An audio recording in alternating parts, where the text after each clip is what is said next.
Приветствуем наших подписчиков и гостей канала Эзотерика для тебя. Друзья, мы вас всех приветствуем в изобилии и достатке.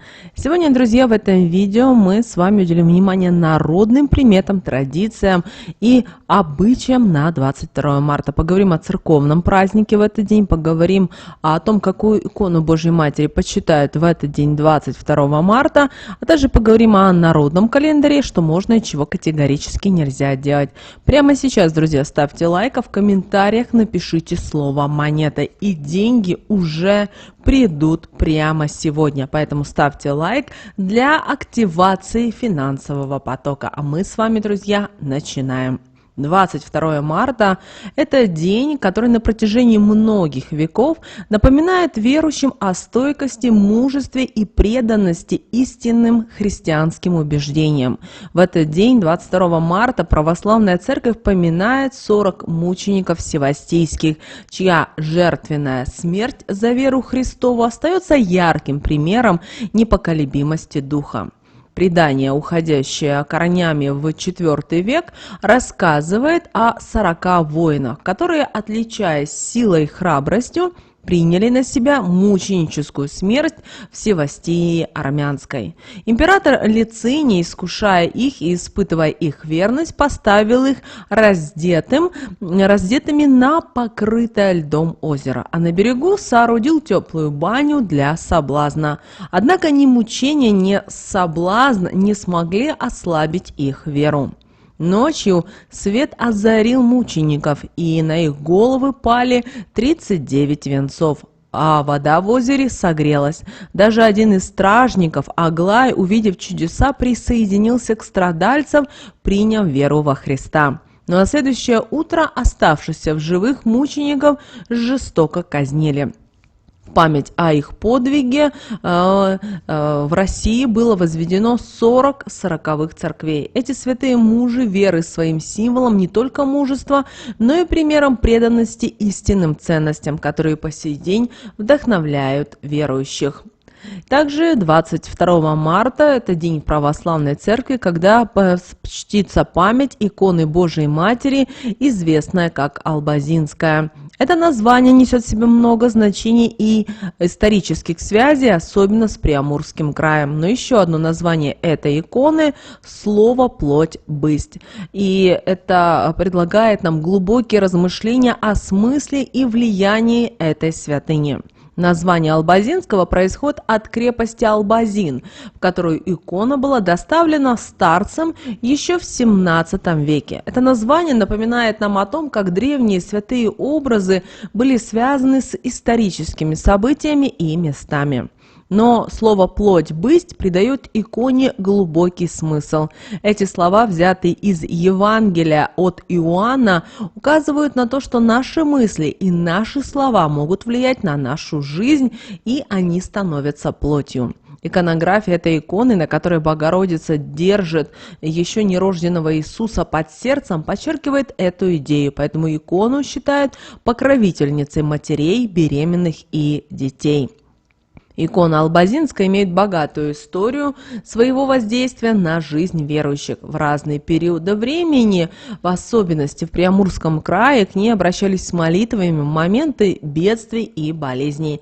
И свидетельства о чудесах, связанные с этой иконой, доходят до наших дней. Она становится символом надежды и защиты для многих верующих. А вот в народном календаре 22 марта этот день назвали следующим образом наши предки. 40 сороков, жаворонки, равнодействия, 40 мучеников, сороки. И в этот день, когда многие будут наблюдать с особым вниманием, ведь именно в этот день, согласно народным приметам, судили о погоде на ближайшие 40 дней вперед. В древние времена, когда каждый момент природного цикла имел свою особенную ценность, на сороке, как второй встрече весны, крестьяне осуществляли ритуал кликания весны. Этот обряд преимущественно практиковался в сельских общинах, состоял в том, чтобы призвать весну своими песнями, молитвами и танцами. Люди собирались на полях или у рек, чтобы вместе отпраздновать приход нового сезона и взывать к богам о плодородии и изобилии. Основным атрибутом этого ритуала были песни-веснянки, которые исполнялись с древних времен. Эти мелодии, наполненные радостью и надеждой, звучали по всему селу, будто провозглашая приход новой поры. Со словами, наполненными уверенностью в силе природы и верой в ее благосклонность, эти песни были не просто музыкальными произведениями, а настоящими молитвами к земле и к небу. Одним из традиционных обрядов в этот день являлось посещение могил усопших. Родственники и близкие приносили цветы, зажигали свечи и проводили время у могил, вспоминая прошлые дни и выражая свою любовь и уважение к ушедшим. Также распространенной практикой являлась заказ обедни на память усопших. Это особый вид пищи, приготовленный и который раздавался нуждающимся или приглашенным гостям в память о умерших. Обедня могла быть устроена в доме или в церкви и обычно сопровождалась молитвами и чтением молебнов за упокой душ усопших. На проскомидии, церковном обряде приготовления Евхаристии также поминаются усопшие. При этом в процессе богослужения особенное внимание уделялось упокоению их душ, а также просьбе о прощении и мире для них в загробной жизни. Женщины в особенности уделяли особое внимание поминанию усопших. Молитвы к 40 мученикам, покровителям семейного благополучия направлены на просьбы о благословении и защите для мужей и сыновей, особенно тех, кто находится в опасных условиях, например, на передовой во время войны. Этот обряд становился символом надежды и веры в защиту свыше для близких и родных. Одним из традиционных обрядов, который совершался в этот день, было приготовление фигурок жаворонков из овсяной или ржаной муки. Жаворонок считался символом весны и пробуждения природы после зимней спячки. Эти фигурки служили своеобразными амулетами, которые привлекали тепло и благополучие. Одним из таких обычаев заключался в приготовлении этого печенья, внутрь которого прятали монетку под крыло изображенного на нем жаворонка. Этот обычай был популярен в различных регионах Руси и считался символом пробуждения природы и начала новой жизни. Согласно поверью, кто найдет монетку в печенье с изображением жаворонка, тот будет обречен на счастливый и удачный год. Это было связано с верой в магическую силу символики жаворонка, который считался образом весны и обновления. Еще одним интересным аспектом этого обычая было то, что головки жаворонков отдавались скотине, а туловища съедали дети. Это было символом общественного сближения и совместного празднования весны. При этом такой ритуал также приносил пользу, поскольку кормление скота символизировало пожелание процветания и плодородия на ферме или в семье. Кроме того, в этот день изготавливались так называемые орехи – 40 шариков из того же теста. Эти орехи имели особую роль в народном обряде, связанном с кормлением мороза. Согласно народным приметам, после 22 марта могло наступить еще 40 заморозков, поэтому ежедневно бросали на улицу по одному ореху, призывая тем самым удержать морозы и обеспечить теплую и плодородную весну. В день 40 святых, который приходился на 20 марта, существовало еще несколько традиций и обычаев, которые можно осуществить для уважения к этому дню и для приятного времяпровождения. Для православных верующих все-таки этот день очень важный, поэтому многие посещают церковь для поминания и молитвы в память о 40 святых мучениках. Также, согласно народным обычаям, в этот день можно было заниматься гаданием и призывать весну. Например, девушки могли гадать при помощи песчения или бросать жаворонка через плечо, чтобы определить, откуда придет их жених.